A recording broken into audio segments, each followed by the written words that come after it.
yang kami muliakan. Pada pagi hari ini kita akan informasikan sebuah pidato ceramah dari Kiai Haji Abdul Rahman Wahid atau Gus Dur yang viral lagi ya. Viral lagi dan ini terbukti efektif dan memberi edukasi kepada masyarakat dengan situasi bangsa yang seperti sekarang ini. Ya, simak video ini sampai akhir supaya panjenengan tidak gagal paham terhadap pesan yang ingin kita sampaikan. Namun sebelum itu izinkan kami sampaikan semoga kalian semuanya sehat walafiat, ditambah dan diluaskan rezekinya, dimudahkan semua urusannya yang baik, diberikan keselamatan baik di dunia dan di akhirat. Nah, tentu kita selalu ingatkan untuk selamat di dunia dibutuhkan ilmu, untuk selamat di akhirat dibutuhkan ilmu. Tidak sedikit pun dibutuhkan nasab dari Onum Habib Pahlawi yang terbukti berdasarkan kajian ilmiah secara saintifik tertolak, klaim sepihak mereka tidak terbukti. Ternyata pengakuan sepihak mereka hanya isapan jempol yang mereka sendiri tidak bisa membuktikan berdasarkan kajian kitab nasab yang soheh, yang muktabar, yang berdasarkan multidisiplin ilmu. Mereka gagal total. Pengakuan mereka hanya berdasarkan kitab-kitab yang mereka buat sendiri yang sudah diduga penuh interpolasi dan manipulasi, juga berdasarkan isbat mimpi, tidak terbukti secara saintifik. Saudaraku, ini penting kita sampaikan untuk edukasi. Sekali lagi, kita tahu betul bahwa Kiai Haji Abdul Rahman Wahid adalah seorang bapak bangsa yang dulu pernah dihinakan oleh Oknum Habib, ya, yang kalian juga sudah tahu siapa itu, dan beliau benar-benar Gus Dur ini ya, maksud saya benar-benar dimuliakan oleh Allah, walaupun oleh para habaib yang tidak suka kepada Gus Dur di-roasting yang sedemikian rupa. Nah, nanti kita akan sampaikan bagaimana untuk kita berusaha menolak lupa terkait sejarah yang sudah pernah ditorehkan oleh Habib-habib. Secara positif dan negatifnya kita sampaikan juga, mudah-mudahan bermanfaat. Oke, tidak usah berpanjang lebar terkait masalah ceramah Gus Dur. Mari kita simak yang ceramah beliau ini lagi viral di berbagai platform media sosial ya, terutama di TikTok ini. Kita simak berikut ini, saudaraku. Saya tidak akan menampilkan videonya panjang lebar. Nanti kalau saya sudah capek pegangi begini, saya akan perdengarkan suaranya saja ya. Oke, begini ceramahnya beliau. Menuduh pemerintahan adalah melanggar konstitusi adalah sebuah tindakan hukum yang dapat dihukum kalau tidak benar. Ketua MPR Profesor Dr. Amin Rais adalah penipu.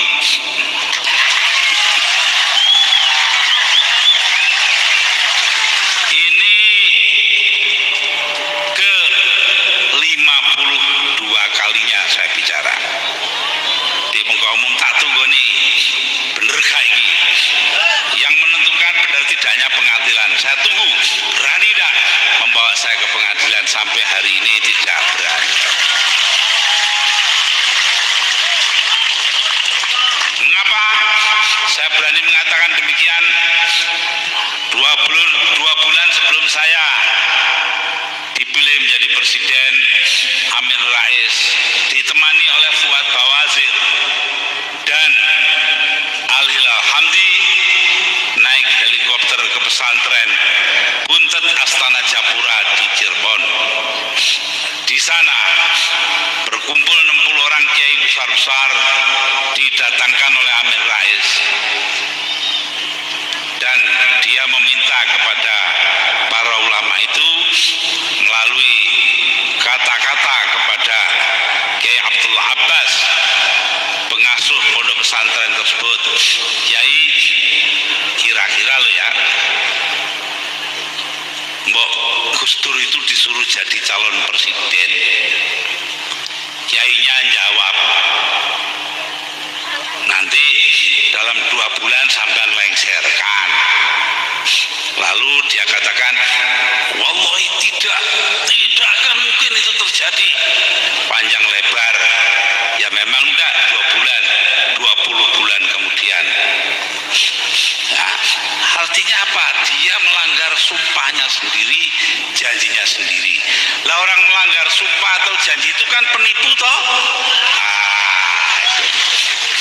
Di mana-mana saya bilang begitu tidak berani jawab. Ada orang lain jika begitu Wakil Presiden Hamzah Has. Saya bilang ini ke-39 kalinya. Jadi saya sudah pidato di mana-mana. Tidak hanya begini saja Pak Hikam. Sudah di mana-mana. 39 kali saya mengatakan bahwa Pak Hamzah Has berada di belakang teroris.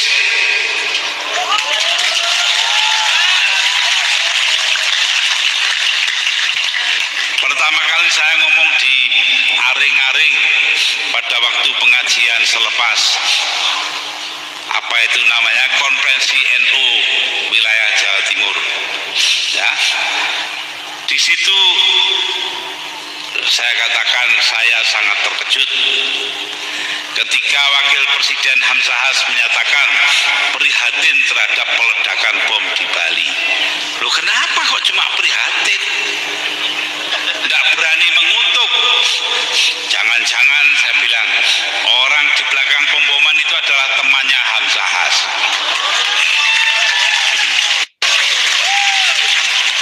Sampai sekarang saya tunggu-tunggu, tidak berani membawa ke pengadilan. Mustahil dia tidak dengar, dia mesti dengar. Yang ini pun dia dengar. Ya, nah itu. Jadi jelas sekali para hadirin dan hadirat bahwa negeri kita ini sedang mengalami duka nestapa, sedang mengalami kesusahan. Karena apa? Konstitusi yang diperjuangkan mati-matian, konstitusi yang diperjuangkan oleh para pendiri republik ini, termasuk 7 orang wakil gerakan Islam. Ketujuh orang itu yaitu Ki Bagus Hadikusumo dari pengurus pusat Muhammadiyah, Kiai Haji Abdul Qahar Muzakir, salah seorang yang hubungan famili saya manggil Pak D, dari PP Muhammadiyah, seorang namanya Ahmad Subarjo dari Masyumi, ya, kemudian Abdurrahman Baswedan, Ketua Umum Partai Arab Indonesia PAI. Empat, kelima Abi Kusno Cokro Suyoso dari Syarikat Islam. Sini ada orang Syarikat Islamnya enggak? Enggak ada. Nah, mudah-mudahan ada. Enggak ada ya kenemenen. Yang keenam Haji Agus Salim, yang kita semua tahu bahwa beliau berilmu agama sangat dalam. Yang ketujuh Abdul Wahid Hashim, ayah saya mewakili Nahdlatul Ulama. Ketujuh orang ini ketika berkonsultasi dengan Bung Hatta tanggal 18 Agustus 1945, sehari setelah kemerdekaan diproklamasikan, mengeluarkan istilah sekarang ini ngedrop piagam Jakarta dari pembukaan Undang-Undang Dasar. Loh, negara yang diperjuangkan mati-matian juga oleh para wakil-wakil organisasi Islam itu sekarang sedang mengalami musibah besar-besaran karena terjadi pelanggaran konstitusi, pelanggaran demi pelanggaran. Lah yang diurusi itu tidak ada yang pokrok, cilik-cilik, bangsanya soal inul, guyu, tahu itu. Ya itu soal kecil loh, inul lo. Ya. Inul tukang ngebor.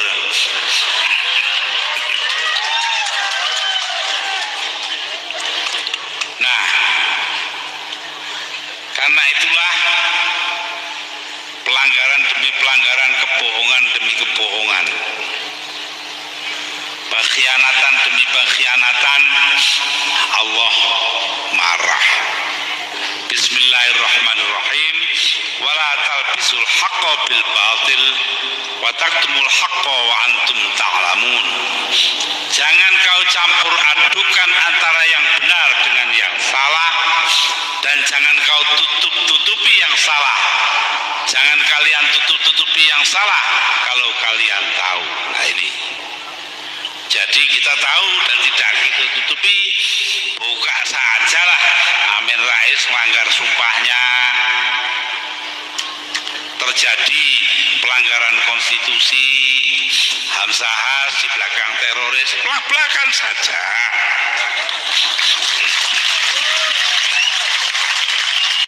Ya, jadi kita terus terang menduga-duga kira-kira apa penyebab video ini viral lagi. Dari substansi, dari konten ceramah memang sangat berbobot dan berisi, daging isinya. Ya, kita itu harus jujur, buka-bukaan saja, jangan ada yang ditutup-tutupi. Nah, ini sangat penting ya untuk kita resapi. Termasuk terkait masalah nasab Ba'alawi. Ba'alawi enggak usah nutup-nutupi kalau nasabnya palsu. Nah, jadi konten ceramah, substansi ceramah atau pidatonya Gus Dur ini sangat universal, saudara. Ini bisa mengena kemanapun, karena sangat universal. Dalam konteks politik, ya, dalam konteks nasab juga ngena banget, ya. Jangan ditutup-tutupi. Kalian onu-onu Ba'alawi nggak usah berusaha sekarang ini nutup-tutupi nasab palsu kalian karena sudah terbongkar berdasarkan kajian kitab nasab, sejarah, filolog, ya, dan juga tes DNA. Nah, oke, selanjutnya saudaraku saya sampaikan video yang juga viral lagi, ya. Kalian pasti ingat dengan video ini. Kalau yang ingat silahkan komen saja, ya. Ini juga ceramahnya Gus Dur, pernyataan Gus Dur terkait salah satu organisasi yang sudah dibubarkan. Kalian pasti tahu, ya. Oke, langsung saja saya tunjukin ke Anda. Tulis saja bajingan, ragu-ragu. Saya bilang begitu. Saya bilang pada istri saya, udah pulang aja, pulang ngapain? Nah, saya dengar Kiai Maman dari PKB Majalengka atau Jawa Barat atau DPP itu masuk rumah sakit gara-gara itu. Ya inilah, kalau yang pegang urusan itu penakut ya begini. Maksudnya kan dia yang mau ngobrol-abrik, kok malah jadi kita yang ngobrol-abrik di sana. Ya nanti harus ditangkap semuanya sudah. Nggak usah ragu-ragu. Saya arti saja semuanya siapa yang pernah ikut demo-demo dan ikut yang begituan, tindakan-tindakan perusahaan. Ya, Habib, kita konfirmasi sekali lagi Habib. Tadi Gus Dur berkeyakinan bahwa itu telah dilakukan oleh FPI begitu karena ada sejumlah atribut. Ya, Gus Dur kan tidak melihat. Dari mana dia bisa berkeyakinan? Kok orang nggak melihat berkeyakinan? Gus Dur itu buta mata juga buta hati. Iya, tapi kalau kita dari gambar ini, Nah, itu viral ya. Kalian pasti tahu tuh. Gus Dur itu buta mata dan buta hati, viral itu ya. Astagfirullah. Mudah-mudahan ini menjadi pembelajaran ya. Sejarah itu jangan dilupakan. Sejarah itu bisa dijadikan sebagai resep bertindak di masa yang sekarang. Keburukan di masa lalu jangan sampai terulang lagi ya. Ya, keburukan di masa lalu jangan terulang lagi. Maka kita jangan sampai melupakan sejarah. Organisasi bajingan. Tulis saja bajingan, ragu-ragu. Saya bilang begitu. Saya bilang pada istri saya, udah pulang aja, pulang ngapain? Nah, saya dengar Kiai Maman dari PKB Majalengka atau Jawa Barat atau DPP itu masuk rumah sakit gara-gara itu. Ya inilah, kalau yang pegang urusan itu penakut ya begini. Maksudnya kan dia yang dobrak-abrik kok malah jadi kita yang dobrak-abrik di sana. Ya nanti harus ditangkap semuanya sudah. Nggak usah ragu-ragu. Saat ini saja semuanya siapa yang pernah ikut apa itu demo-demo dan ikut yang begituan tindakan-tindakan perusahaan. Ya, Habib, kita konfirmasi sekali lagi Habib. Tadi Gus Dur berkeyakinan bahwa itu telah dilakukan oleh FPI begitu karena ada sejumlah atribut. Ya, Gus Dur kan tidak melihat. Dari mana dia bisa berkeyakinan? Kok orang nggak ngelihat berkeyakinan? Gus Dur itu buta mata juga buta hati.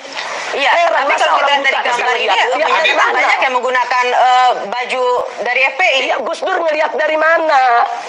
Ya. Gus Dur itu buta matanya, buta hatinya. Ya, Habib, Anda kenapa begitu yakin bahwa yang melakukan kekerasan tersebut Bukan atau dari peristiwa FPI. tersebut itu bukan dari FPI? Nah, karena saya tahu betul bahwa yang bergerak di sana itu komando Laskar Islam, yang memang Laskar Pembela Islam merestui sebagian laskarnya untuk bergabung sebagai salah satu elemen di komando Laskar Islam. Tapi Anda menyesali juga kejadian itu, Habib? Pusat Front Pembela Islam tidak pernah mengirimkan laskar karena laskar punya pimpinan sendiri, punya panglima sendiri, punya aturan organisasi sendiri. Habib Rizik, Nah, Anda jadi kalau menyesali? Gus Dur mengatakan sedemikian rupa dia tidak benar, dia tidak tahu apa-apa. Oke, baik Habib, Dan kalau Anda Gus menyesali Dur perbuatan berpihak yang untuk terjadi membubarkan kemarin? FPI, saya sampaikan bahwa saat Gus Dur menjadi Presiden RI, itu di salah satu stasiun televisi, Gus Dur menyatakan bahwa FPI harus bubar. Tapi alhamdulillah dengan pertolongan Allah, 4 bulan kemudian bukan FPI yang bubar, tapi Gus Dur yang bubar, jatuh dari kekuasaannya. Ya Habib, kita akan Jadi kalau lanjutkan. jadi presiden aja nggak bisa bubarkan FPI, bagaimana sekarang mau bubarkan FPI? Ya Habib, Dan kita saya harus ingat break Gus Dur sejenak itu dulu, Habib. antek Yahudi. Kemarin baru pulang dia. Baik Habib, kita akan lanjutkan perbincangan.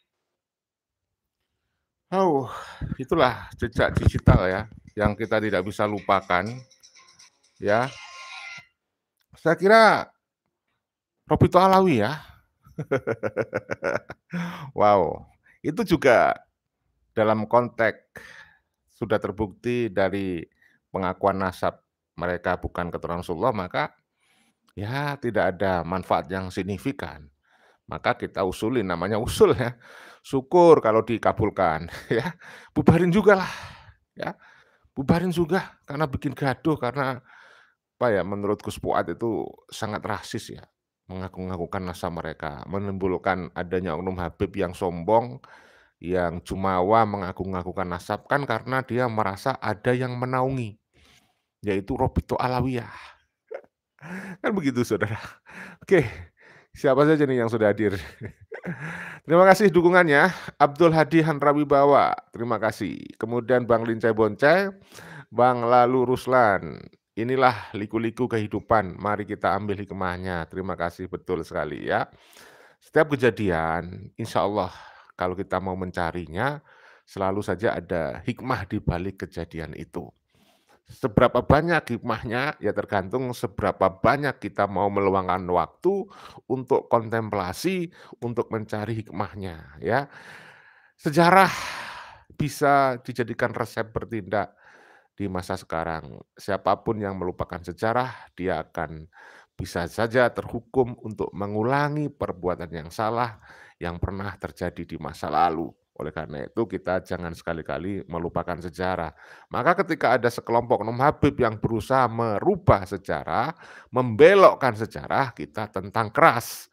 Karena nanti anak cucu kita ke depan tidak akan bisa mengerti sejarah bangsanya yang sesungguhnya. Kan begitu. Terima kasih ke Isafar, kemudian Ali Mustafas ya. Ini Abah Anies Baswedan telah menggunakan wanita-wanita yang halus dan lembut dijadikan sebagai orang-orang radikal, teriak-teriak di jalan-jalan, memberontak NKRI. Itukah ajaran Islam yang katanya soleh, pintar, cerdas? Ya, tadi saya ingin membuat konten itu, tapi kemudian ada video dari Gus Dur tadi yang viral, akhirnya saya ganti ke tema ini, saudara. Mudah-mudahan beberapa waktu yang akan datang bisa kita angkat itu. Sekarang terbukti siapa sebenarnya yang buta mata dan buta hati. Jelas nasab palsu masih ngaku-ngaku sebagai cucu Rasulullah. Ya, maka janganlah ditutup-tutupi, bongkar saja kepalsuan nasab Ba'alawi kepada masyarakat luas untuk edukasi. Tidak sedikit pun kita ingin merasa membenci mereka, tidak ada kebencian sedikit pun sebagaimana yang disampaikan oleh Kiai Haji Imaduddin Usman. Ya, ini untuk edukasi kemaslahatan umat, ya baik umat dari Nahdien warga Nusantara maupun dari Habaib Ba'alawi sendiri. Jadi jangan dilihat dari sisi yang lain, lihatlah dari sisi positif untuk Ba'alawi. Dengan Ba'alawi itu tahu ternyata mereka nasabnya itu bukan keturunan Rasulullah, maka dia sudah tidak seharusnya terus melanjutkan warisan kebohongan yang sudah diwariskan dari Habib Ali Sakron, ya, dari kitabnya Al-Burqah itu, yang isinya adalah semacam novel, cerita fiktif, bukan cerita historis, dan itu sudah terbukti secara saintifik. Kalau memang, ya, Robito Alawiyah, habaib itu menolak dikatakan fiktif, ya buktikan, ya. Buktikan sebagaimana pertanyaan yang sering disampaikan oleh Kiai Haji Imaduddin Usman, mana tunjukkan dalilnya kalau Ubaidillah itu adalah anak Ahmad bin Isa Al-Abah. Dari satu pertanyaan penting itu saja, Robito Alawiyah tidak bisa menjawab, belum lagi 11 pertanyaan lainnya yang sudah dikirimkan kepada Robito Alawiyah, begitu kan? Terima kasih Lincah Bonceng, jas merah, ya jangan sekali-kali merupakan sejarah. Jadi setidaknya ada 4 guna sejarah menurut ya para ahli sejarah, ya kan? Nah, pertama adalah edukasi tentunya, kemudian inspirasi, bisa memberikan inspirasi, instruksi, menunjukkan benar yang salah, mana ya. Jadi yang kemudian adalah rekreatif. Jadi ada edukasi, inspirasi, instruksi, rekreasi. Jadi bisa memberikan 4 manfaat seperti itu. Jadi benar sekali yang disampaikan oleh Bang Lincai, sebagaimana juga pernah disampaikan oleh founding father kita Soekarno, bahwa jas merah jangan sekali-kali melupakan sejarah. Kemudian Nurul, ya terima kasih hadirnya ya. Habib Rizik akan kualat oleh Gus Dur. Pribumi Nusantara harus tahu hakikatnya golongan Habib ini keturunan antek-antek Belanda yang akan menghancurkan persatuan Indonesia. Ya, saya setuju karena mereka itu membawa energi kebiasaan ya, kebiasaan dari Yaman, sementara perilaku dan kebiasaan mereka di Yaman tidak membawa hal yang positif untuk Yaman. Buktinya di Yaman mereka nggak berkembang, susah secara ekonomi dan sosial. Akhirnya di abad 18 akhir 19 awal itu mereka datang ke Nusantara, ngikut Belanda atau diajak Belanda, dan kemudian bekerja kepada Belanda untuk membantu Belanda menjajah Nusantara. Jadi begitu, itu fakta sejarah. Salah satu bukti sejaman yaitu adanya buku-buku atau kitab-kitab bahkan ditulis oleh Habib Usman bin Yahya sendiri. Bagaimana dia mengharamkan perjuangan para Bani Wali Songo yang melawan Belanda bertaruh harta benda dan nyawa itu, ya. Kemudian mengharam-haramkan torekoh yang pernah ada jauh sebelum Habib-habib datang ke Nusantara, diharam-haramkan oleh Habib Usman bin Yahya. Torekoh yang diwariskan dari Wali Songo, banyak banget, kalian sudah pahami tentunya ya. Kemudian dari Muhammad Sahrizal, terima kasih hadirnya. Mereka gagal membawa antitesis Kiai Haji Imaduddin Usman, betul ya. Kiai Haji Imad versus Robito Alawiyah, 1-0. Muhammad Sahrizal, terima kasih ya. Itu baru pada diskursus dialektika masalah kitab, masalah dalil ya. Belum lagi dengan tes DNA ya, belum lagi tes DNA. Maka kalau dia ingin membuktikan ya mau nggak mau dia harus melaksanakan tes supaya dia tahu mana hasilnya, apakah haplogrupnya G ataukah J1. Saya kira begitu ya. Terima kasih Muhammad Syahrizal. Dari Rifai, yang bikin kisruh di NKRI dan tidak cocok dengan NKRI segera keluar dari NKRI. Ya, kapan kemarin kalau nggak salah, beberapa hari yang lalu itu ada demo ya kepada Pak Jokowi, mereka itu nantang Pak Jokowi akan keluar dari NKRI kalau tuntutannya nggak dipenuhi. Ya sudah, nggak usah dipenuhi aja, biar mereka keluar. Ya kan? Oke, saya kira itu ya pada video pagi hari ini yang kita bisa sampaikan ya. Nanti kalau ada waktu lagi kita akan live di channel Tanda Kejadian dengan tema yang berbeda. Mudah-mudahan terus kalian setia menemani kita. Mudah-mudahan ada hikmah, ada manfaat, paling tidak bisa memberikan nilai rekreasi atau menghibur kalian lah ya.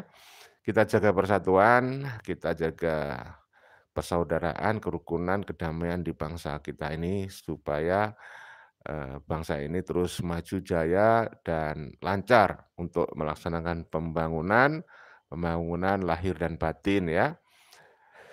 Dari Ida Faridah, aku dari tahun 90-an sudah menghindari yang ngaku-ngaku Habib karena mereka yang aku tahu banget memang nyatanya menipu pribumi. Ya, saya setuju ya, memperdaya, membodohin.